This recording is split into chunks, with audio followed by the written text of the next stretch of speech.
सहनाववतु सहनौ भुनक्तु सह वीर्यं करवावहै तेजस्विनावधीतमस्तु मा विद्विषावहै।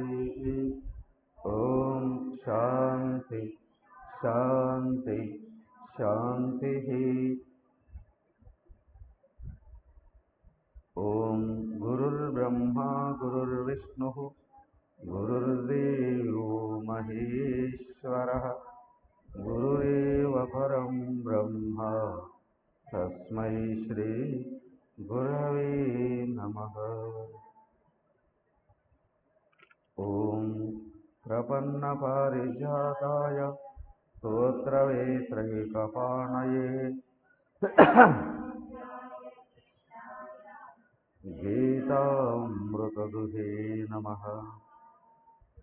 ओम सच्चिदानन्दरूपाय विश्वोत्पत्त्यादिहेतवे तापत्रयविनाशाय श्रीकृष्णाय वयं नमः। हरि ओम।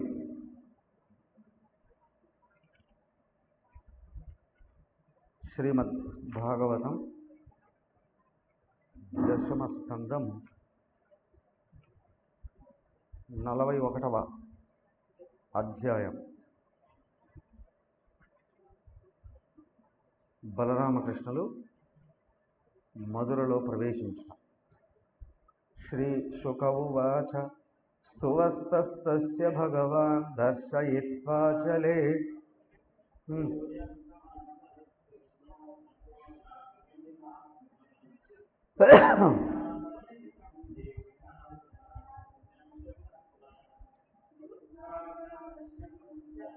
విస్మితో రథమాగమతు తమపృచ్ఛదృషీకేశః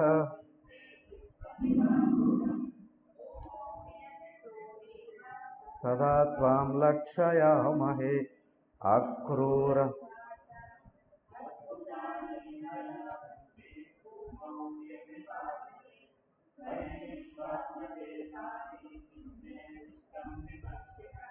యత్రాద్భుతాని సర్వాణి భూమౌ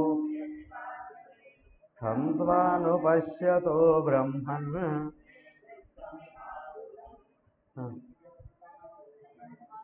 స్యందనం గాధి.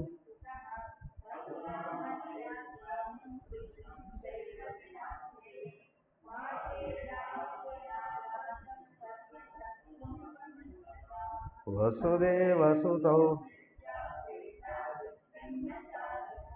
ఓకే, సరే సౌండ్ వస్తుంది. హరి ఓం.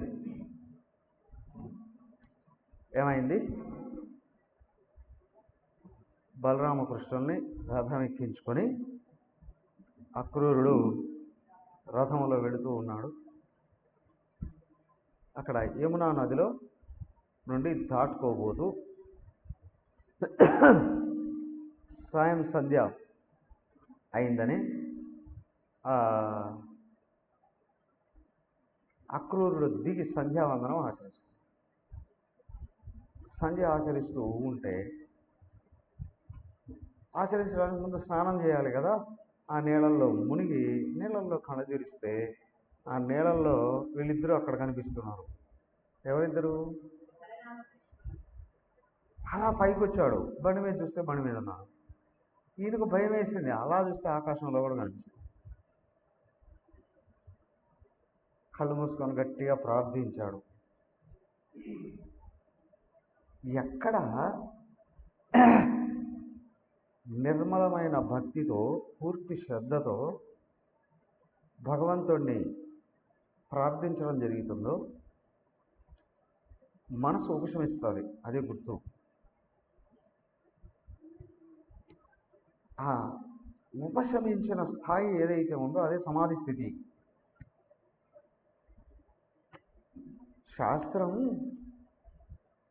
చాలా జటిలమైన విషయాలు చెప్తుంది, కానీ నిర్మలమైన భక్తి కలిగిన వాడికి కరతలామలకం. ఎవడు సాధకుడో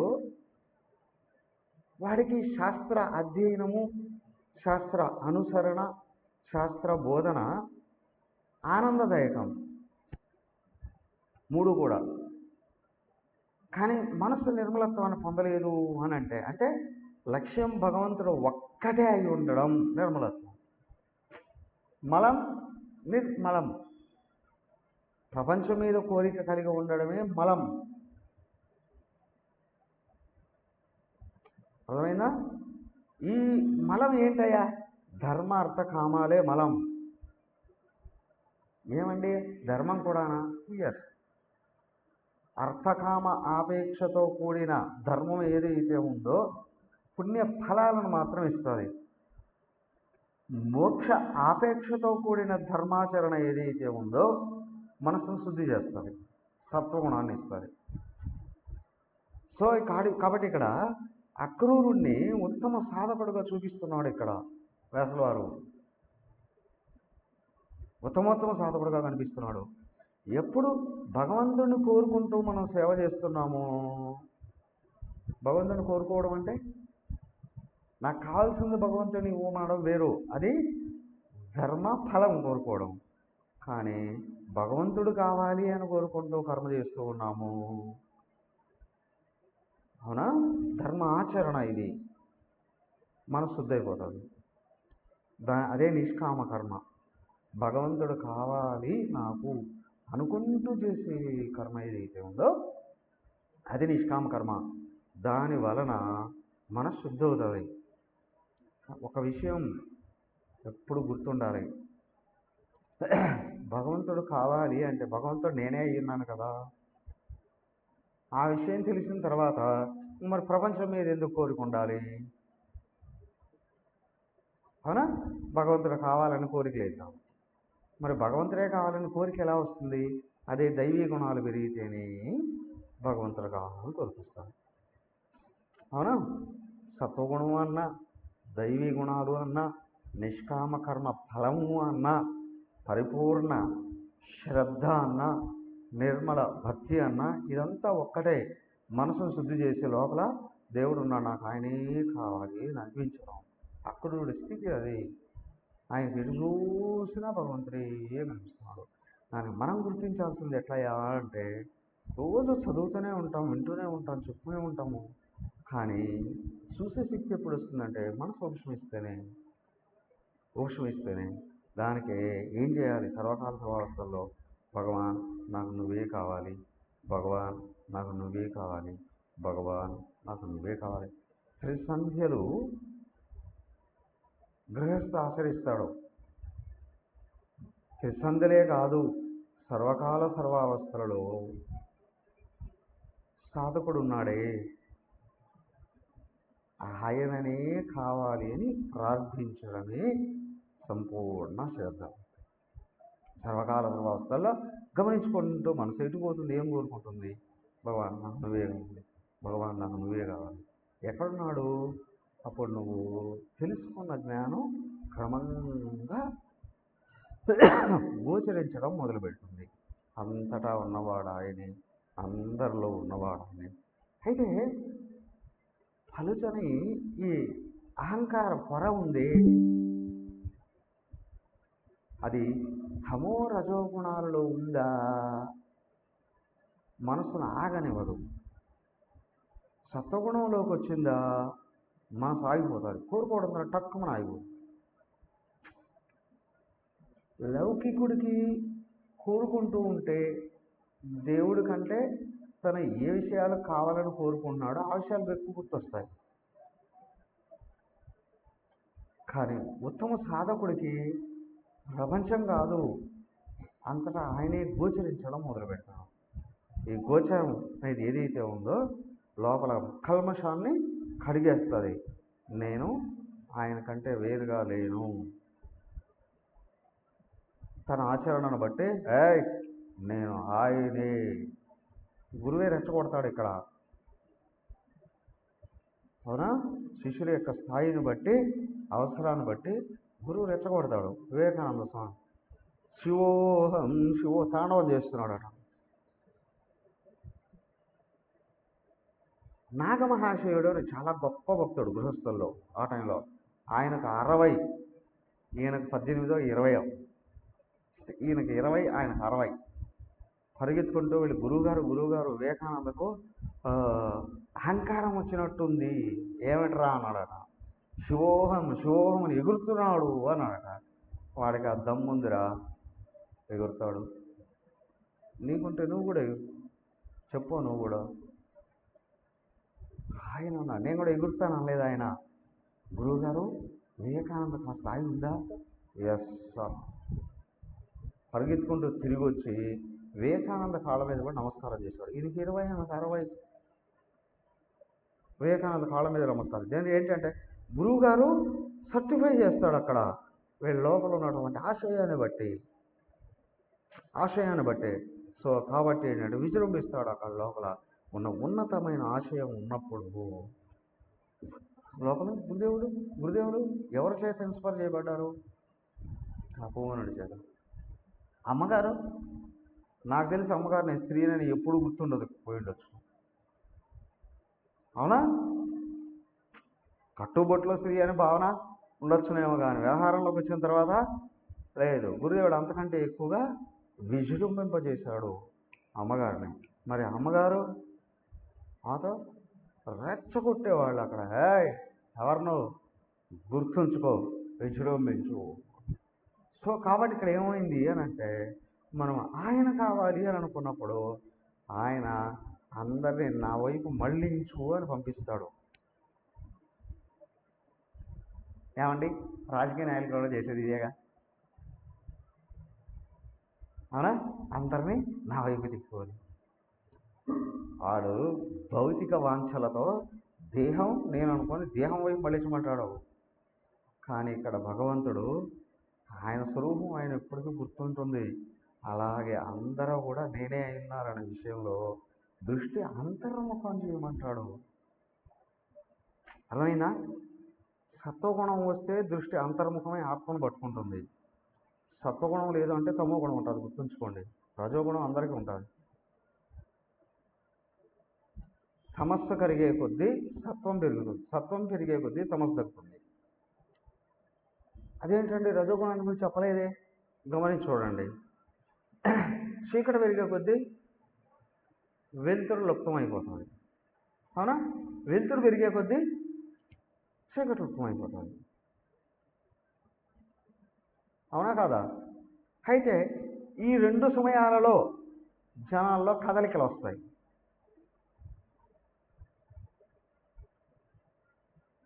బాగా గమనించి చూడండి. 2 సమయాలలోనూ కదలికలు అంటే రజోగుణం ఉంటుంది. 2 సంధ్యా సమయాలే కదా, సంధ్యా సమయాలే కదా. 2 చోట్ల కదలికలు ఉంటాయి, రజోగుణం.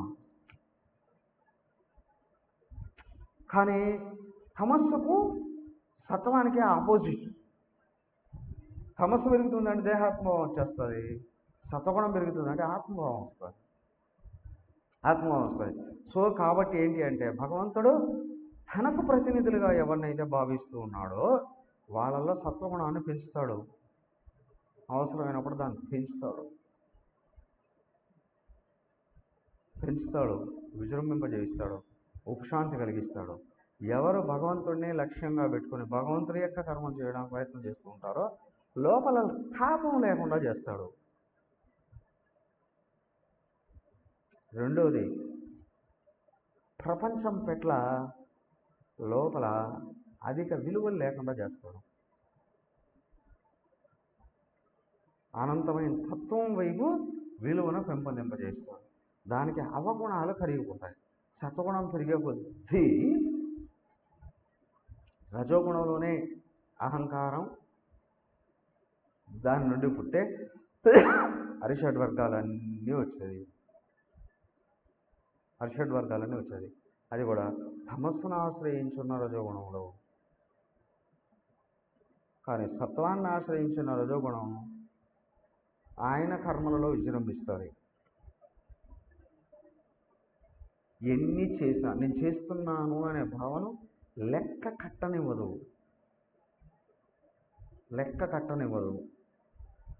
ఎందుకు అంటే ఉన్నది నేను ఒక్కడనే. నువ్వు బయట లెక్క కడితే లోపల వాడు మర్చిపోతావు, లోపల వాడిని లెక్క కడితే బయట తోసేస్తావు. ఎందుకండి? లోపల ఉన్నది ఒక్కడే, బయట ఉన్నది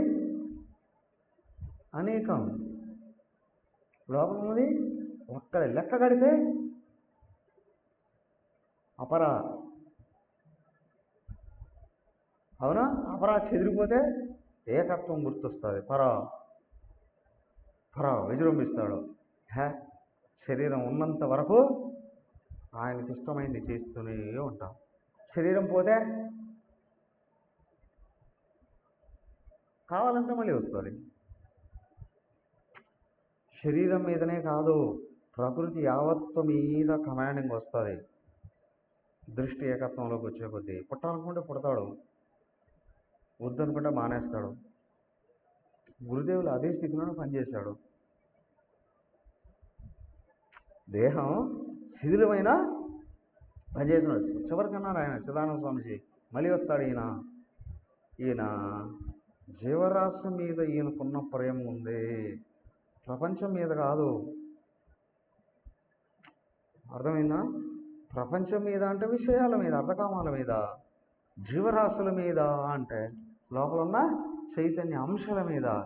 వాళ్ళని ధరింపజేయాలనే ప్రేమ ఏదైతే ఉందో లాక్కొని వస్తుందండి. మళ్ళీ ఆయనే చెప్పాడు, 3 సార్లు చచ్చిపోతే మళ్ళీ పిలిచారు రానా. గురుదేవులు 3 సార్లు చనిపోయాడని డిక్లేర్ చేశారు, మళ్ళీ వచ్చాడు. ఆయనకు లెక్క కాదు మళ్ళీ దేహాన్ని సృజించుకోవడం అనేటువంటిది. సో కాబట్టి ఇక్కడ ఏంటి అని అంటే అక్రూరుడు ఉత్తమోత్తమ స్థాయి సాధకుడు. అందుకే ఆయనకి అనుగ్రహిస్తూనే ఏం చేశాడు? లోపల ఉండే జీవన్ముక్తి అనుగ్రహించేశాడు. జీవన్ముక్తే అనుగ్రహించాడు. అందుకని స్తువస్తస్య భగవన్ దర్శయిత్వా జలే వపు భూయ సమాహరత్ కృష్ణో నటో నాట్యమివ ఆత్మనః సోవిచాంతర్హితం వీక్ష జలాడి ఉల్లంఘ్య సత్వరః త్యక్త్వా చ అవశ్యకం సర్వం విస్మృతోరథమాగమం. ఆయన నీళ్ళలోకి చూస్తే అక్కడ కనిపిస్తున్నాడు, ఇక్కడ నోరలోకి చూస్తే రథంలో కనిపిస్తున్నాడు, ఆకాశంలోకి చూస్తే అక్కడా కనిపిస్తున్నాడు. ఈయనక ఏమీ తోచలేదు, ఆశ్చర్యంతో ఆ రథంలో కూర్చున్నాడు. ఈయన తం అపృచ్ఛత ఋషికేశ అపృచ్ఛత తం. ఋషికేశుడు ఎవరు? ఇంద్రియాధిపతి కృష్ణ భగవానుడు. అలా అన్నాడు, ఏమని? తే దృష్టం ఇవ అద్భుతం కిం, నీకు అద్భుతాలుగా గోచరించినటువంటి విషయాలు ఏవైతే ఉన్నాయో భూమి మీద, వియతి ఆకాశంలో, తోయే జలంలో, తదా త్వాం లక్ష్యామహే. అయ్యా అవన్నీ కూడా నీకు ఆ దృశ్యాలన్నీ గోచరించున్నాయి.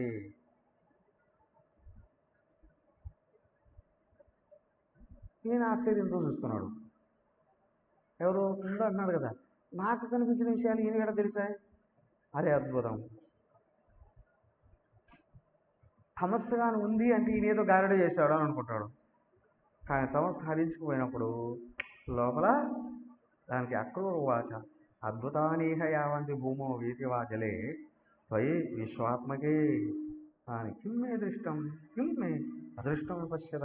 అయ్యా నీ యొక్క అద్భుతత్వమేనయ్యా, అదంతా కూడా నీ అనుగ్రహమేనయ్యా. నీ యొక్క నిజరూపాన్ని నాకు గోచరింపజేస్తున్నావయ్యా. ఏమని? అంతటా ఉన్నది నువ్వే. మరి కృష్ణుడు ఏమనాలి? ఎత్ర అద్భుతాన్ని సర్వాణి భూమి వేతివాజలే తం ద్వార అనుపశ్యతో బ్రహ్మన్ కిమ్మే దృష్టమిహాద్భుతం. ఆయన భగవాన్ ఎవరు? అక్రూరుడు. చాలా పెద్దోడు వయసులో, గృహస్థు, అంటే పెళ్ళి అయిపోయింది, పిల్లలు కూడా కలిగి ఉన్నారు. వీళ్ళు చిన్నోళ్ళే కదా, మరీ చిన్న పిల్లలు ఏం కాదు, ఇప్పుడు ఎక్కువ వయసుకు వచ్చేస్తున్నారు, టీనేజ్లో ఉన్నారు. 16 ఏళ్ళు దాకా ఉండుంటాయి ఇప్పుడు కదా. ఏమయ్యా, ఓ భగవాన్, నేను ఏవేవైతే చూశానో అదంతా నీ అద్భుతాలే అని అర్థమవుతుందయ్యా. ఇక్కడ ఉత్తమ సాధకుడికి అద్భుతాలు గోచరించకపోతే ఆశ్చర్యం. అర్థమైందా? ఉత్తముడికి అంటే సత్వగుణం పెరుగుతూ దైవ స్వభావం అర్థమవుతున్నటువంటి వాడికి నిత్యం నిరంతరం మహత్తులు గోచరిస్తూనే ఉండాలి. ఎప్పుడన్నా ఒకటి జరిగితే చెప్పుకుంటాడు అందరికీ కదా, రోజు కనిపిస్తే ఏం చెప్పుకుంటాడు, ఒకవేళ చెప్పుకోవడానికి ఏమైనా ఆలోచన వచ్చింది అనుకోండి, తన పిచ్చాడు, పిచ్చోడు అన్నోరు మూసుకో, కామ్గా చూడు, తనతనే అనుకుంటాడు. ఏమని?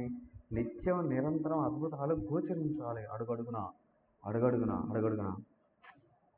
ఈశావాస్యోపనిషత్తు చెప్పాడుగా, తత్వానికి దగ్గరయ్యే కొద్దీ దృష్టి ప్రపంచం ఏదైనా కనిపిస్తుందంటే అనేజతి ఏకం మనసో జీవో నైనద్దేవా ఆప్నువన్ పూర్వమర్షతు తద్ధావతో జ్ఞానత్యేతి తిష్టతు తస్మిన్నపో మాతరిష్వా దదాతి. సత్యం గోచరిస్తూ ఉంటుంది విచిత్రాది విచిత్రంగా అన్నిట్లో. తదేజది తన్నైజది తద్దూరే తద్వంతికే. దృష్టి బయటికి వెళితే ఒక విధంగా, లోపలికి వస్తే ఒక విధంగా. తదంతరస్య సర్వస్య తదు సర్వస్యాస్య బాహ్యతః యస్తు సర్వాణి భూతాని ఆత్మన్యేవానుపశ్యతి సర్వభూతేషు చ ఆత్మానం తతః న విజుగుప్సతే. భగవంతుడి యొక్క తత్వం నిరంతరం గోచరిస్తూ ఉంటుంది. అయ్యా, ఇదంతా నీ అద్భుతమే కదా, అర్థమైపోయింది, ఉపశమించేసింది. లోపల ఎక్కడో కొంచెం తాపం ఉంది. ఏమని? నా దేవుడికి ఏమైనా అవుతుందేమో అక్కడ. చిన్నవాళ్ళు కదా, అక్కడ కంసుడు చాలా ఏర్పాట్లు చేసి పెట్టున్నాడు. ఎందుకో? ఆతిథ్యం ఇవ్వడానికా, అంతం చేయడానికా? అవునా కదా?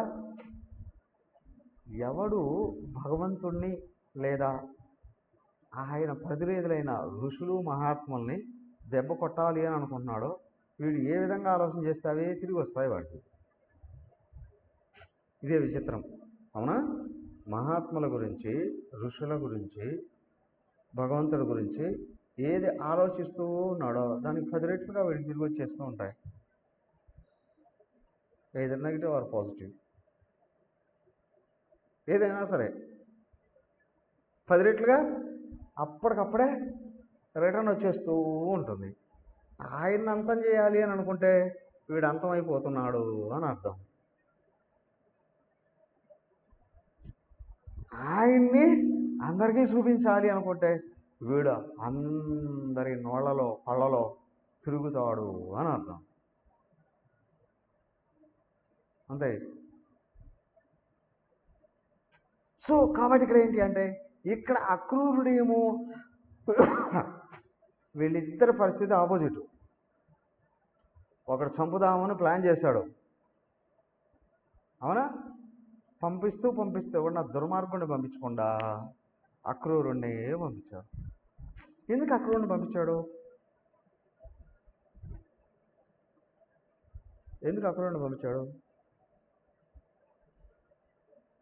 స్వామి గారు, మీరన్నట్టు ఉన్న దుర్మార్గుడిని పంపించారు అని అనుకోండి, వాడిని చూస్తేనే వాళ్ళకి తెలిసిపోతుందిగా, వస్తారు రారు అని వీడి అభిప్రాయం. అవునా? ఇక్కడ ఎందుకు సజ్జనుడిని పంపించారు? ఈయన నమ్ముతారు వాళ్ళు. అవునా? నమ్మి ఆయన వెంట వచ్చేస్తారు.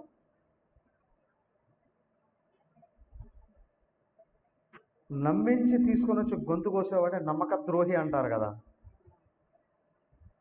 ఆయన భగవంతుడు భక్తుడిని వాళ్ళు నమ్ముతారు సరే, కానీ భగవంతుడు భక్తుడు నీలాంటి దుర్మార్గుడికి ఎందుకు సహాయం చేస్తాడు?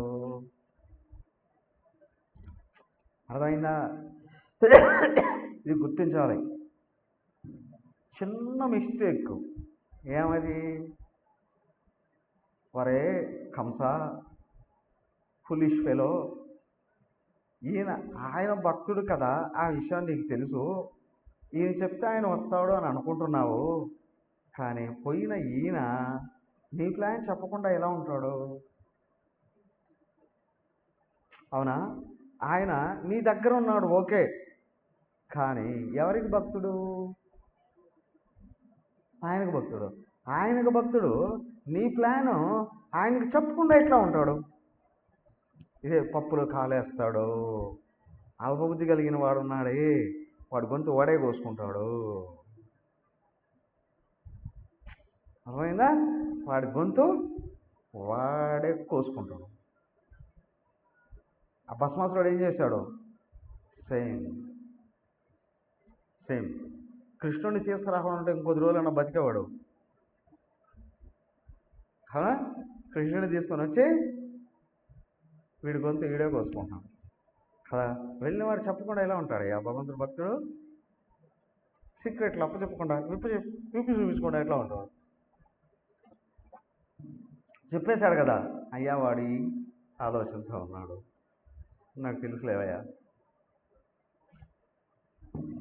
కదా. ఎన్ని చూడండి, జస్ట్ ఆయన అలాగా రావడం, ఈయనతో మాట్లాడడం, అట్లాగా వెళ్ళడం, ఎన్ని ట్విస్ట్లో చూడండి. ఇక్కడ ఎన్ని ట్విస్ట్లో చూడండి. ఈయన వచ్చాడు ఓకే, కంసుడు ఆనందిస్తున్నాడు, వాళ్ళు వస్తారులే చంపేద్దామని. ఈయన కొంచెం లోపల సంశయిస్తున్నాడు, నా గురించి ఏమైనా అనుకుంటాడేమో అని. ఈ దుర్మార్గుడు వీడు అక్రూరుడు కాదు మహాక్రూరుడు అని అనుకున్నారు గోపికలందరూ. మా కృష్ణుని ఎత్తుకెళ్ళిపోతున్నాడు అనుకున్నారు. అవునా? అయ్యయ్యో వీళ్ళని తీసుకెళ్తున్నానే, వారి చేతిలో పెట్టబోతున్నానే, అక్కడ ఏమవుతారు ఏమో అని బాధపడ్డాడు. ఇక్కడ బాధపడి వేడుకున్న లోపల తలడిల్లిపోతున్నాడు అక్రూరుడు. అందుకే ఆ తలడిల్లడం అనేటువంటిది ఏదైతే ఉందో భగవంతుడి మీద ప్రేమతో, కాబట్టి ఇక్కడ అద్భుత దర్శనాలన్నీ ఇచ్చాడు భగవంతుడు, అద్భుతత్వాలన్నీ గోచరింపజేశాడు. ఇప్పుడు తాపం వదిలిపోయింది. అవునా? ఇప్పటికి అక్రూరుడికి స్పష్టంగా గోచరిస్తుంది ఏమని, ఏం జరగబోతుంది అనే విషయం. అవునా? ఎవడు హృదయం నిండా భగవంతుడినే పెట్టుకున్నాడో, సాకార సగుణంలో ఉన్నంత వరకు కొంచెం తాపం ఉంటుంది. నిరాకార నిర్గుణంలోకి వచ్చాడా, కదలిక లేదు, ఇక తాపం ఎగిరిపోతుంది. అప్పుడు భగవంతుడితో ఏకత్వాన్ని పొందుతాడు, ఏకత్వ స్థితి వస్తుంది. ఏంటి అంటే, నేను ఆయనకంటే వేరు కాదు, నేను ఆయనకంటే వేరు కాదు. కదలికే లేదుగా, తాపానికి అవకాశం ఎక్కడుంది? ఇంకా సంపూర్ణంగా భగవంతుడి ఇచ్చ కొరకు పాటుపడేవాడు ఎవడైతే ఉన్నాడో, కృష్ణుడు చెప్పాడు అక్కడ నమ్మగర్భంగానే, వాడికి టైం తీరింది లేవయ్యా, నన్ను తీసుకెళ్తున్నాడు అని. తాపానికి హేతు ఎగిరిపోతుంది ఎటువైపు చూసినా. అంటే ఎలా అంటారండి, ఇక్కడ అయ్యా ఇంత పెద్ద గ్రంథాన్ని రాయొచ్చు, యొక్క సాదృశ్యంతోనే ఒక గ్రంథాన్ని రాయొచ్చు, ఒక గ్రంథాన్ని రాయొచ్చు. ఇప్పుడు చూడండి, అక్రూరుడి తాపానికి కారణం కంసుడా కృష్ణుడా?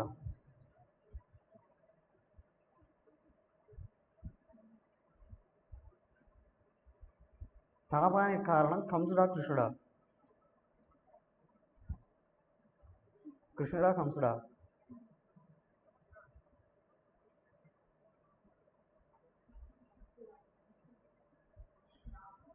బాగా గమనించండి. కృష్ణుడు రూపము అని అనుకుంటే కంసుడు గుర్తొస్తాడు, చంపేస్తాడేమోనని. అవునా? చింతన కృష్ణుడు మీదనే పెట్టాడు అని అనుకోండి, కృష్ణుడు రూపం కాదనే విషయం గోచరిస్తుంది. ఇప్పుడు అసలు విషయం చేస్తుంది, ఈయన చంపుదాం అనుకొని వాడు చస్తున్నాడు అనే విషయం, రహస్యం బయటపడుతుంది. బాగా గుర్తుంచుకోండి. ఎప్పుడైతే సాధకులు ఏదైనా బ్రహ్మచారి గృహస్థ సర్వానప్రస్థ ఎవరైనా సరే భగవంతుని సంపూర్ణంగా నమ్ముతున్నారో వాళ్ళకి రాబోయే కష్టాలను గుర్తించి ముందే హెచ్చరిక చేస్తాడు గురువు.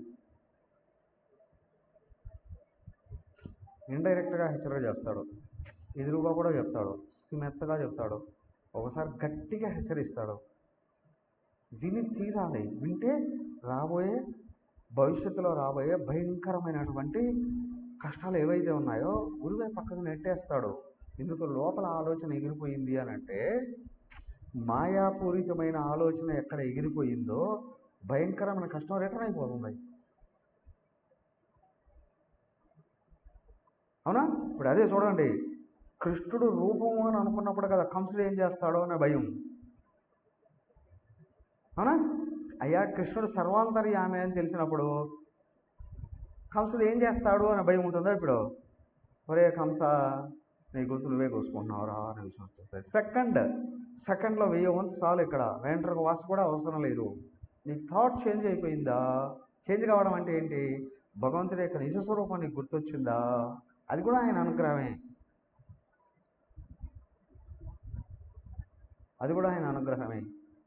ఎక్కడైతే తత్వం గుర్తొచ్చిందో తాపానికి మూలాలు అన్నీ ఎగిరిపోతాయి.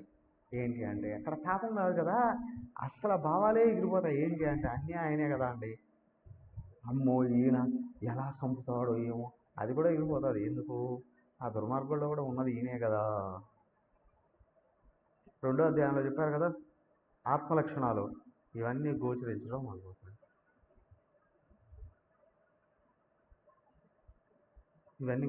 మొదలు పెడతాయి. పుట్టుక లేదు, సావు లేదు,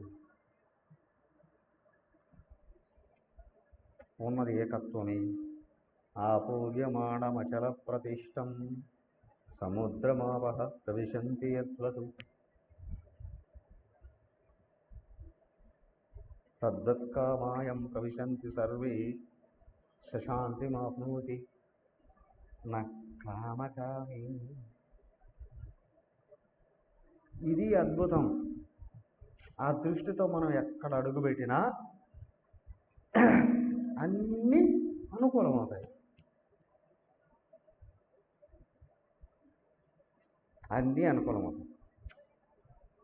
ఒక్క ప్రశ్న, ఏం స్వామి మీరు ముందుకు వెళ్తారా వెళ్ళరా? ముందుకు వెళ్ళడానికి ఏం కనిపించట్లేదు. ఇక ముందుకు లేదు, వెనక్కి లేదు కదా. బాగా గమనించి ఆలోచించి చెప్పండి. ఒక ప్రశ్న, ప్రపంచంలో కార్యాలన్నీ నిర్వర్తించేది ఎవరు?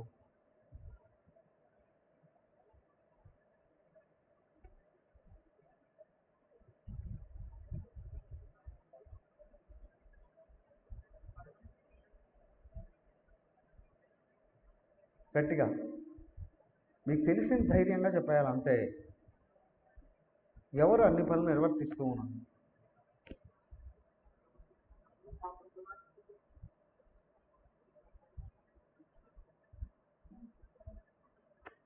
జనరల్గా అజ్ఞానాన్ని పెంపొందింపజేసే కర్మలైన అహంకారం నిర్వర్తిస్తుంది. కానీ అక్కడ కూడా శక్తి జ్ఞానం ఆత్మదే కదా. కానీ కర్మ జరగాలి అంటే ఈశ్వరుడు ఉంటేనే జరుగుతుంది. ఈశ్వరుడు వలనే శక్తి వస్తుంది, ఈశ్వరుడు వలననే వస్తుంది. ఆత్మన విందది వీర్యం విద్యయా అమృతత్వం విందది. కనురెప్ప ఆడాలన్నా దానికి కొంచెం శక్తి కావాలి, క్రియాశక్తి. ఎక్కడి నుంచి వస్తుంది? ఆత్మ నుండి. అవునా? కానీ నిర్వహణ శక్తి, ఇచ్ఛాశక్తి అది ఎక్కడి నుంచి వస్తుంది? ఆత్మ నుండి. అయ్యా, అనేకత్వాన్ని మాయం చేసే శక్తి జ్ఞానశక్తి. ఈ శక్తి జ్ఞానం ఎక్కడి నుంచి వస్తుందో కనిపెట్టే శక్తి జ్ఞానశక్తి. అర్థమైనా? జ్ఞానశక్తి అంటే మనం ఇప్పుడు జ్ఞానం అనుకుంటాం, అది ఇచ్చే సంకల్ప శక్తి అక్కడ. కానీ ఇక్కడ జ్ఞానశక్తి ఉందే, నిజాన్ని చూపిస్తుంది. సర్వనామరూపాలకు ఆధారం సత్తా, లోపల కదలికలకన్నిటికీ మూలం చిత్తు. రెండు తీసేస్తే ఏమీ లేదు. అయ్యా, అన్ని వ్యవహారాలు ఈశ్వరుడు వలననే జరుగుతున్నాయి. ఎవడు జ్ఞానంలో ఉన్నాడో ఇదంతా ఏమవుతుంది? యా నిశ సర్వభూతానాం తస్యాం జాగ్రత్త సంయమే యస్యాం జాగ్రత్త భూతాని సా నిశా పశ్యతో మునే. అందరికి పగలు, మునికి రాత్రి. అందరికీ రాత్రి, మునికి పగలు. అదేంటండి, అందరూ కలిసి ఏదో పెద్ద వెలగబొడుస్తున్నామండి అనుకునేది కాదు కాబట్టి కలగా భావిస్తాడు ఆయన. అందరు కలిసి నిద్రపోతున్నారు, హాయిగా ఆనందంలో ఉన్నారు, అది పగలగా భావిస్తాడు ఆయన. అందరి స్వరూపం అది అని. నిద్రలో జీవుడు ఎక్కడున్నాడు? ఈశ్వరత్వంలో ఉన్నాడు, ఈశ్వరుడుగా ఉన్నాడు నిద్రలో. ఇక్కడ సుఖమే కదా అప్పుడు వచ్చేది, సో కదా. కాబట్టి ఇక్కడ ఎవరికైనా నిజం తెలిసేది? మునికి తెలుస్తుందండి. మననశీలమాన్, ఆత్మ నిరంతరం గుర్తుపెట్టుకోండి, వాడికి నిజం తెలుస్తుంది. మిగతా అంతా ఫ్లక్కే, మిగతా అంతా ఫ్లక్కే. తెలిసి వ్యవహరించేవాడు బంధంలో పడడు, తెలియక వ్యవహరించేవాడు బంధాలలో చిక్కుకుంటాడు. ఈ అద్భుతాలన్నీ అక్రూరుడు మళ్ళీ లేచి నగల్లో కూర్చున్నాడు, కానీ రథంలో అలాగా ఆయనకు ఉపనిషత్తులన్నీ కనిపిస్తున్నాయి. హాయిగా వచ్చేస్తూ ఉన్నాడు కదా. ఎక్కడికి వచ్చారు? మధురా నగరం దగ్గరకు వచ్చేస్తారు కదా. మధురకు వచ్చేసిన తర్వాత మధురా నగరానికి వచ్చేటప్పటికి ఇక్కడ మధురా వాసులందరూ ఉన్నారు, విని ఉన్నారు. తండోరా ఏం చేశాడు ముందే వాడు, అందరూ రండి చూద్దురు అని. ఏమని? వీళ్ళు సస్తారు, మీరు చూద్దురు రండి అని అన్నాడు వాడు. ఎవరు? కృష్ణ బలరాములు చచ్చిపోతారు, చూద్దురు రండి అని అన్నా. వాడు అజ్ఞానం కాకపోతే కృష్ణ బలరాములు వస్తున్నారు అనే మాట వినడంతోనే మధురా నగర ప్రజలకందరికీ వీణుల విందయిందట. అవునా? వాళ్ళని చూడాలి, వినడమే కానీ వాళ్ళ గురించి ఇంతవరకు కళతో చూడలేదు. చూద్దామని పరిగెత్తుకుంటూ వచ్చేసారు. అందరూ వచ్చారు. నగరం దగ్గరికి వచ్చేటప్పటికి కృష్ణుడు చెప్పాడు నందుడికి, వాళ్ళకి ఎక్కడ విడిది ఏర్పాటు చేయబడి ఉందో అక్కడికి వెళ్ళిపోమని చెప్పేశాడు. ముందే హెచ్చరిక చేసేవాడు. రాబోయే కష్టము అని గుర్తించినప్పుడు జ్ఞాని తన శిష్యులు ఎవరెవరు ఎక్కడెక్కడ ఉండాలని ఉద్దేశిస్తాడు. సేఫ్టీగా ఉండిపోండి అని. ఇక్కడ భగవంతుడు వీళ్ళని ఎక్కడికి వెళ్ళాలని అక్కడ పంపించేసేసాడు. పంపించిన తర్వాత ఈయన అక్రూరుడు ఎదురు చూస్తున్నాడు, నేరుగా అక్కడికి వెళ్తాడు కంసుడి దగ్గరికి అని. ఈయన ఇక్కడ చెప్పాడు ఏమని అక్రూరుడికి, అక్రూరా మమ్మల్ని వదిలేసి నువ్వు వెళ్ళిపో. ఆయన భయపడుతున్నాడు, తీసుకురాకపోతే వాడేం చేస్తాడు అని. మేము అలాగా ఏది మధుర నగరం అంతా బయట ప్రాంతం చూసేసి వస్తాం. ముందు నగరాన్ని చుట్టూ అలాగా రింగ్ రోడ్డు వెంట వెళ్ళి కదా, రింగ్ రోడ్డు వెంట వెళ్ళి దృశ్యాలన్నీ చూసేసి వస్తాము, రౌండ్ వేసేసి వస్తాము అని కదా. వీళ్ళని వదిలేశాడు. ఆయన అట్లాగా వెళ్ళిపోయాడు. ఆయన వెళ్ళిపోయాడు. వెళ్ళిపోయేటప్పటికి వీళ్ళు మొత్తం నగరం అంతా చూడడం మొదలుపెట్టాం. ఏమేమి చూస్తున్నారు? నగరం అంతా అలంకరించబడింది.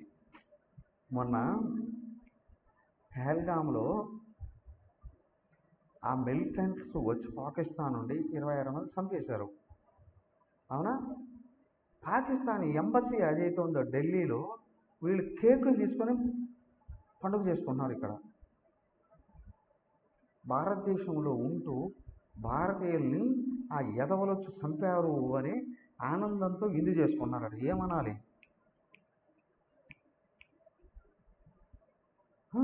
విందు చేసుకున్నారు. తెలియకుండా ఉంటాయా? పాకిస్తాన్ ఎంబసీ ఉంది, అక్కడ పెద్ద పెద్ద కేకులు తీసుకొని విందు చేసుకున్నారట. అన్ని విషయాలు అధ్యక్షుడికి తెలుస్తాయో తెలియవా? తెలుస్తాయి తెలియవా? అయ్యా, లోపల ఏం జరుగుతుంది, బయట ఏం జరుగుతుంది, ఆయన నోటీసులోనే ఉన్నాయి అన్నీ కూడా. అవునా? ఈయన వెళ్ళి మొత్తం నగరం అంతా చూస్తూ ఉన్నాడు. నగరం అంతా చూస్తూ ఉంటే ఏమిటి అని అంటే, నగరాన్నంతా అలంకరింపజేయించాడట. ఒకటేమో ధనుర్ యాగం అని, రెండోది వీళ్ళిద్దరు నా శత్రువులు చచ్చిపోతున్నారులే అని అనుకుని వీడు ముందే పండుగ వాతావరణం సృష్టించేశాడు. ఎవడు? కంసుడు పండుగ వాతావరణం సృష్టించేసేసాడు, నా శత్రువులు చచ్చిపోతున్నారు అని. ఆహా, అది చూడడానికి వీళ్ళు వెళ్ళారు. ఏమేమి ఏర్పాట్లు చేస్తున్నాడు, ఎక్కడెక్కడ ఎవరెవరు ఉన్నారు, మొత్తం అంతా తిరిగారు. తిరిగి నగరం అంతా చూశారు. చూసి మధ్యలోకి వస్తున్నారు కదా. వస్తే ఆ రోజు అక్కడ రాత్రికి ఆగుతారు కదా, ఆగినట్టు ఆగి మార్నింగ్ తిరిగి వస్తూ ఉన్నారు. వీళ్ళు నగరంలోకి ప్రవేశించి ఏం చేస్తున్నారు?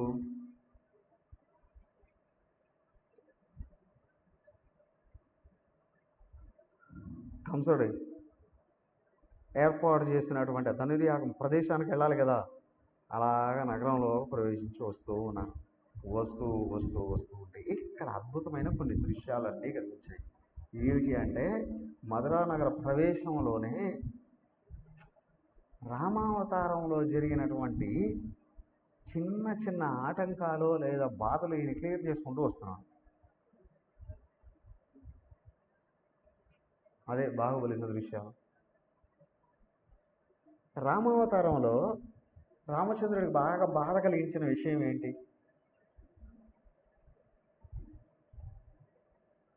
ఒకటి, రావణాసురుడు సీతను తీసుకెళ్ళిపోవడం. రావణాసురుడిని అప్పుడే చంపేశాడు, అయిపోయింది కదా. కానీ మళ్ళీ సీతాదేవిని వదలాల్సిన అవసరం వచ్చిందా లేదా? ఎప్పుడది?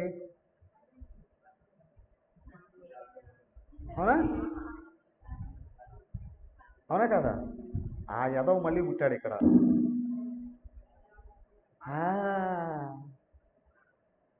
సమయాయ్ అయ్యా, ఎవరు చేసుకున్నది వాళ్ళు అనుభవించి తీరాలి. ఎవరు ఏం చేసినా తిరిగి మళ్ళీ అక్కడికే వస్తాయి కదా. వాడట కంసుడికి చాగలట. ఇప్పుడు కంసుడు బట్టలన్నీ తీసుకుని వెళ్ళి వాడికి ఒక టీం ఉంది. ప్రతి ఒక్కరికి టీంలు ఉంటాయి కదా, కుల సంఘాలు. అవునా? ఈ టీం అంతా కలిసి ఈ కంసుడు వాళ్ళ ఇంట్లో వాళ్ళ బట్టలన్నీ తీసుకుని వెళ్ళిపోయి ఉతికొని చక్కగా ఐరన్ చేసుకొని ఆ దారిలో వెళుతూ ఉన్నాడు. వాడు గూనుడు. వాడు వెళుతుంటే కరెక్ట్గా అప్పుడే రాచవీధిలో ప్రవేశించారు కృష్ణ బలరాములు. రాచవీధిలో ప్రవేశించారు. బాగా గమనించండి. ఇప్పుడు మనం రామాయణం పారాయణం చేసిన తర్వాత ఏమైంది? చివరి రోజు హోమం చేసాం కదా, కళ్యాణం చేసాం, అవునా? ఆయనకి అవభృత స్నానం చేసాం. తర్వాత ఏం చేయాలి? ఊరేగాలి, అవునా కదా? భగవంతుడు పెగాలి. అలాగే మహాత్ములైతే ఆ స్థలానికి ప్రవేశించేటప్పుడే ఊరేగింపుతో వస్తారు. ప్రవేశించేటప్పుడే ఊరేగింపుతో వస్తారు కదా. మరి ఈయనెవరు? కృష్ణుడు ఎవరు? అన్యాయం ఉన్నాడు. మరి వచ్చేటప్పుడు ఊరేగింపుతో రావాలి కదా, అవునా కదా? గురువుగారిని పిలుస్తున్నామంటే ఏం చెప్తారు? కొండకొమ్మంతా పిలిచి ఎంటర్ అవుతూ ఉండగానే పూలమాల వేసి పువ్వులు చల్లుతూ, అవునా, తీసుకొస్తారు కదా. మరి కృష్ణుడు తీసుకురావాలా లేదా? అలాగా. ఈయనేమో అక్కడ గోకులం బృందావన పల్లెటూరు నుండి వచ్చాడు. అట్లాగే వెళితే బాగుంటుందా కదా? ఈ చాకలు వచ్చాడు, ఊరికే రాలేదు వాడు కంసుడికి సంబంధించిన విలువైన బట్టలన్నీ తీసుకొని మోసుకొని వస్తున్నాడు. చక్కగా ఐరన్ చేసి వీళ్ళకి ఎదురుపడ్డాడు. ఎదురుపడుతున్నా ఏంట్రా రావని కృష్ణుడు నేరుగా వెళ్ళి అడిగేసి, ఇవి మా కంసమహారాజు బట్టలు అన్నాడు. వాడు పొగుడుతూ ఏనన్నాడు. అయితే కొన్ని బట్టలు మాకు ఇవ్వు అని అన్నాడు. అడిగింది ఎవరు? అడిగింది? ఎవరు? సాక్షాత్ నారాయణమూర్తి. వీడు ఇవ్వాలనా లేదా? ఏమన్నాడు వాడు? వరే పల్లెటూరు బైకులారా, అక్కడెక్కడో పల్లెటూరులో పుట్టి అడవుల్లో తిరిగి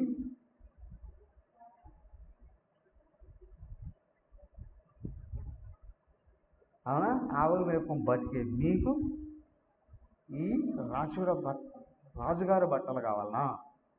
ఇంకొక నిమిషం కానీ ఇలాగే అడుగుతూ ఉన్నారు అని అనుకోండి, మా రాజుగారు మీ తాట తీస్తారు. మీకు ప్రాణాల మీద ఆశలు అయిపోయినట్టే. నోరు మూసుకొని పక్కకి వెళ్ళండి అని అన్నా. వీడు భయపడి నేను ఇవ్వను అని ఉంటే ఒకెత్తు. కానీ వాడు విమర్శించాడు, నీచంగా తిట్టిపోశాడు కదా. కృష్ణుడు ఎదురు చూస్తున్నాడు. ఇంకెక్కువ డిస్కషన్ చేయదలుచుకోలేదు వీడితో. కృష్ణుడికి వాడిని చూస్తూనే అక్కడ దృశ్యం కనిపించిందట. ఎక్కడది? అక్కడ సీతాదేవిని విమర్శించాడు చూడు, ఆ దృశ్యం కనిపించిందట. కనిపించాడు, వాడు చూశాడు, చేత్త ఒక్కటేసాడట మెడకాయ మీద. తలకాయ ఎగిరిపోయి ఎక్కడో పడింది. ఒకటే దెబ్బకి కదా. ఎన్ని రోజుల నుంచి కసి ఉందో అర్థమైందా? ఒకరి మీద కసిత ఇతర ఎదురు చూస్తున్నారంటే ఆ చేతికి ఆ వేళకి ఎంత పవర్ వస్తుందో అడ్డంలాగా. కాబట్టి తలకాయ ఎగిరి ఎక్కడో పడిపోయిందట. వాడి చుట్టూ ఉన్నారే వాళ్ళందరూ ఎగురు దూకి ఎట్టిపోయారు, అడ్రస్ లేకుండా వెళ్ళిపోయారు. ఆ బట్టల మూటలు విప్పారు. ఇప్పుడు వీళ్ళకి ఇష్టం వచ్చిన బట్టలు వేసుకున్నారు. అవునా? వేసుకున్నారు. దాంట్లో ఇంకా ఆభరణాలు అవి ఏమైనా ఉన్నాయేమో, రకరకాల నెగిషి బట్టలు ఉంటాయి కదా, అవన్నీ వేసుకున్నారు. తర్వాత వీళ్ళు ఎంటున్నారుగా, టీం ఉంది కదా, ఆ టీంకి కావాల్సినటువన్నీ ఇచ్చేసి టీంకి అతను అందరూ వేసేసుకున్నారు. ఇప్పుడు మిగతావన్నీ కాలుతో తన్నాడు, ఈశ్వరు ఎక్కడో పడిపోయాయి. ఎవరికి ఏది కావాలన్నా తీసుకెళ్ళిపోయారు. నిజమే కదా. ఇంకెందుకు ఇవన్నీ వాడికి? వాడికి ఎందుకు ఇవన్నీ? అవసరం లేదు కదా, అయిపోయిందిగా. ఇంకెందుకు అవసరం లేదు, తీసాడు వారేసాడు, వెళ్ళిపోయాడు. బట్టలు వచ్చేసాయి, సరిపోయిందా? మీరు ఫంక్షన్కి వెళ్తున్నారనుకున్న ఏం చేస్తారు? మొట్టమొదట మంచి బట్టలు వేసుకోండి. ఆ తర్వాత నగలు కావాలి కదా. ఆ తర్వాత అన్నిటికంటే ముఖ్యం ఏంటి?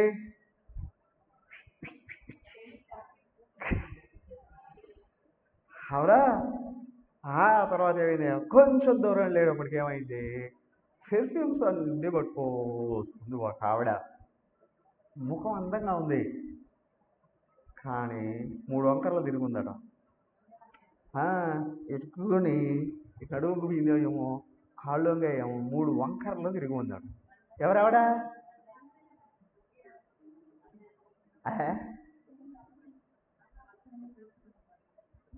అక్కడ ఏమైనా మంచి చేసిందా? లేదు. మందర కిందర కాదు.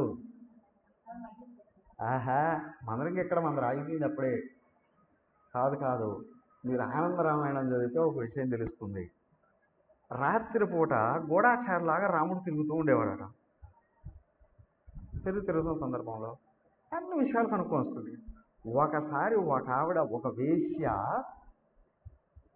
వీళ్ళు విడిది చేస్తున్నారట, యాత్ర చేస్తూ విడిది చేస్తున్నారట.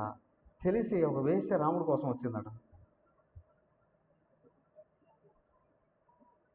థింక్. వైశ్య అంటే వైశ్య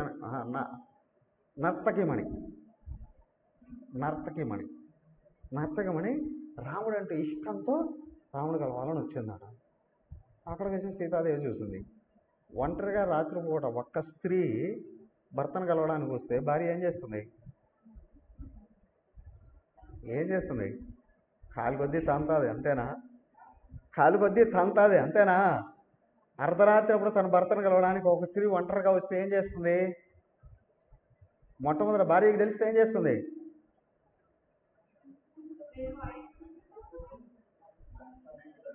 ఏం చేస్తారు? వినిపించిందా? అర్ధరాత్రి పూట ఒక అందమైన స్త్రీ తన భర్తను కలవడానికి, ఆమె భర్తను కాదు, ఏం చేస్తుంది? అవునా? సీతాదేవి చూస్తుంది. ఎవరే ఆగే నువ్వు అక్కడ? ఏమిటి అంటే నేను రాముడు కలవాలి. ఇప్పుడేంటి పని రాముడితో? అర్థమైందా? ఇప్పుడేం పని రాముడితో? రాముడు అంటే నాకు ఇష్టం, నేను రాముడు కలవాలి. పీకింది అక్కడ. పీకి 4 పీకి పరిసరాల్లో ఎక్కడైనా కలిగించే వరకు, అవునా, నీ కుప్పు కట్ చేసి నీకు ఒంటికి మంట పెట్టి పైకి పంపిస్తా అని చెప్పింది. పరిగెత్తి పారిపోయింది రాముడు తలుచుకుంటూ. ఇక్కడ కుజ్జగా పుట్టిందట. రాముడిని గురించి తెలిసి కూడా రాముడి మీద ఆలోచనలతో వచ్చిందా? అర్థమైందా? ఆమె ఇక్కడ కుచ్చిగా పుట్టిందట. 3 వంకర్లతో పుట్టిందట. ఆమె ఎదురై ఏం చేస్తుంది? ఎవరు నువ్వు అంటే తన పేరు ఏదో చెప్పింది. అవునా? ఆమె చెప్పింది, నేను రాజుగారికి పెర్ఫ్యూమ్స్ తయారు చేసి ఇచ్చొస్తూ ఉంటాను అని చెప్పింది. వాళ్ళ వంశవృత్తి అది, వాళ్ళ కులవృత్తి అది. పెర్ఫ్యూమ్స్ అని తయారు చేసి ఆ కంస మహారాజుకి ఇచ్చొస్తూ ఉంటాను. అలా చూశాడు. మాకు ఇస్తావా కొని అన్నాను. నీకంటే ఎక్కువ అంది. లోపల ఎవరి మీద అనుకూలమైన భావన ఉందో వాళ్ళు ఎదురుతూనే వాళ్ళ ముఖం పుట్టినప్పటి నుంచి చూడకపోయినప్పుడు ఇప్పుడు ఏమవుతుంది? ఆత్మీయత అనేది కలుగుతారా కదా? అయ్యా నీకంటే ఎక్కువ, మరి అన్నీ నాకు ఇచ్చేస్తే మీ కంస మహారాజు తర్వాత ఏమైనా అనుకోనిలేరే, నీకంటే ఎక్కువ బాగా నేను అన్నీ తీసి తిరగబెట్టింది. చక్కగా ఆయన కూడా వేసేసుకున్నాడు. ఆయన అవునా? పెర్ఫ్యూమ్స్ అన్నీ పూసేసుకున్నాడు. ఏదో కొన్ని ఆభరణాలు కూడా ఉన్నాయి, అవి కూడా వేసుకున్నాడు. అవునా? అయిపోయిన తర్వాత ఏమైంది? ఆమెని కళ్ళీళ్ళు పెట్టుకుందట. ఏమని? తన ఆకారాన్ని చూసుకొని ఆమెని 3 ఏళ్ళు, అది 1 ఏళ్ళు అలాగా గడ్డం కింద పెట్టి ఇలా అన్నాడట. 3 అడుగులు ఉంది, అప్పుడు 5.5 అడుగులు అయిపోయింది. అలాగా 3 వంకరలు ఉన్నాయి. త్రిలోక సుందరి అయిపోయింది. ఆమె తన ఇంటికి ఆహ్వానించింది కృష్ణుని. అయ్యా మా ఇంటికి వచ్చి మమ్మల్ని పావనం చేసి వెళ్ళు. అంతా అయిపోయిన తర్వాత వస్తానులే అన్నాడు. కార్యం అంతా, తలుసుకున్న కార్యం అంతా. ఆ తర్వాత ఆమెను అనుగ్రహించాడండి ఆయన. వాళ్ళ ఇంటికి వెళ్ళి వచ్చాడండి కదా. పెర్ఫ్యూమ్స్ అన్నీ వచ్చేసాయి. సరిపోయిందా? అలాగా వెళుతూ ఉన్నాడట. వెళుతూ ఉంటే ఇంకొక అతను బట్టలు నేర్చేవాడట. పట్టుబట్టలు నేర్చేవాడట. వాడి ఇంటి దగ్గరికి వెళ్ళారు. వాడి ఇంటి దగ్గరికి వెళ్ళేటప్పటికి వాడు నిజంగా లేచి పరిగెత్తుకుంటూ వచ్చి ఆహ్వానించాడు, చూపించాడు పట్టుబట్టలని. భగవాన్ మీకు ఏం కావాలనో అన్నీ అప్పటికప్పుడే తయారు చేసి ఇచ్చేసాడట. మంచి పట్టుబట్టలని, వస్త్రాలని. మరి అక్కడ తీసుకున్నాటి ఏమో అవన్నీ ప్రశ్నించకూడదు, తీసి ఇసురు పారేసాడేమో. వాడు చంపడానికి బట్టలాడుకుంటాడు. లేకపోతే ఆ దరిద్రుడు వాడు వేసుకున్నాటివే ఎవరు ఈయన వేసుకొని ఉండాలా? అవునా? వాడు పీక పోయడానికి ఆ విధంగా బట్టలు అడిగాడు. అవి నీసి పారేశాడు. వీడు వస్త్రకారుడు ఉన్నాడే, పట్టుబట్టలన్నీ ఇచ్చాడట. ఇచ్చాడు, ఆనందంగా ఇచ్చాడట. ఆనందంగా ఇస్తే అతన్ని అనుగ్రహించాడట. అవునా? చాలా గొప్పగా అనుగ్రహించాడట అతన్ని. సకల సిరి సంపదలు ఇచ్చాడట, ఐశ్వర్యం ఇచ్చాడట, భగవంతుని భక్తి కలగాలన్నాడట. చివరికి నువ్వు చనిపోయేసిన నా సారూప్య ముక్తి పొందుతావు అని నేరుగా నా లోకంలోకి వచ్చి నాలాంటి రూపాన్ని పొంది నన్ను సేవించే అవకాశాన్ని పొందుతావు అని ఆయన అనుగ్రహించాడు. అయిపోయింది. ఇంకొంచెం ముందుకు వెళ్ళాడట. ఇంకొకడు సుధాముడు అని అంట వాడి పేరు. ఆ సుధాముడు కాదు, ఈ సుధాముడు వేరు. మాలాకారుడు, పూలమాలలు చేసేవాడు. రాజుకు పూలమాలలు అంటే ఎలా ఉంటాయి? వైభవపేతంగా ఉంటాయి కదా, అద్భుతమైన వైభవపేతంగా ఉంటాయి కదా. అలాంటి మాలలు తయారు చేసేవాడట. ఆహ్వానించాడట. ఆహ్వానించి అత్యంత ఉత్తమమైనటువంటి మాలని, నగిశీలతో ఉంటాయి కదా, ఆ మాలని భగవంతుడికి వేసి చూసుకొని ఆనందించాడట వాడు. వాడి దగ్గర భగవంతుడికి కొంచెం సంభాషణ కూడా జరుగుతుంది.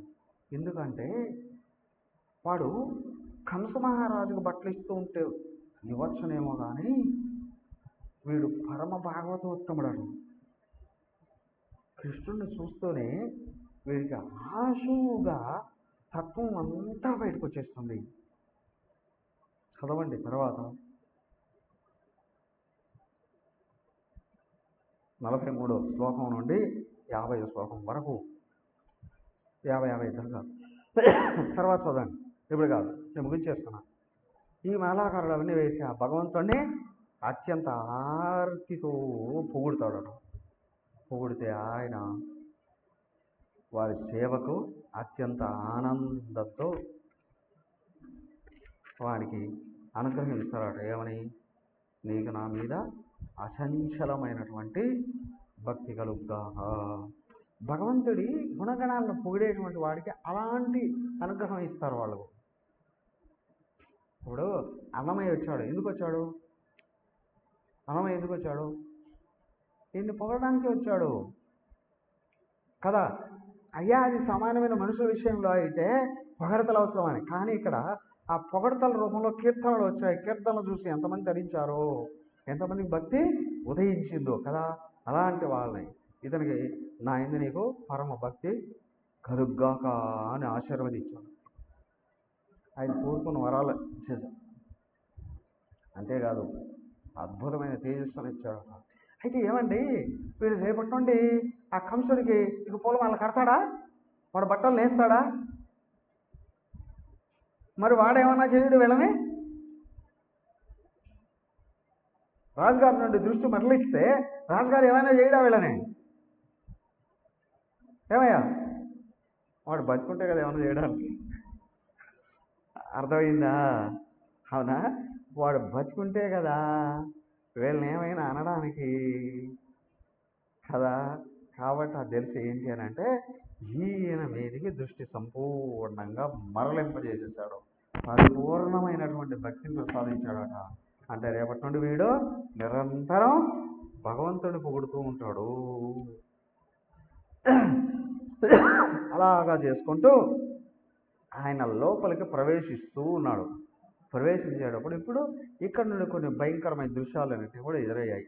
ఏమిటి అవి? ఏం చేస్తాడు చూద్దాం. మరి ఓం సర్వే భవంతు సుఖినః, సర్వే సంతు నిరామయాః, సర్వే భద్రాణి పశ్యంతు, మా కశ్చిత్ దుఃఖభాగ్ భవేత్.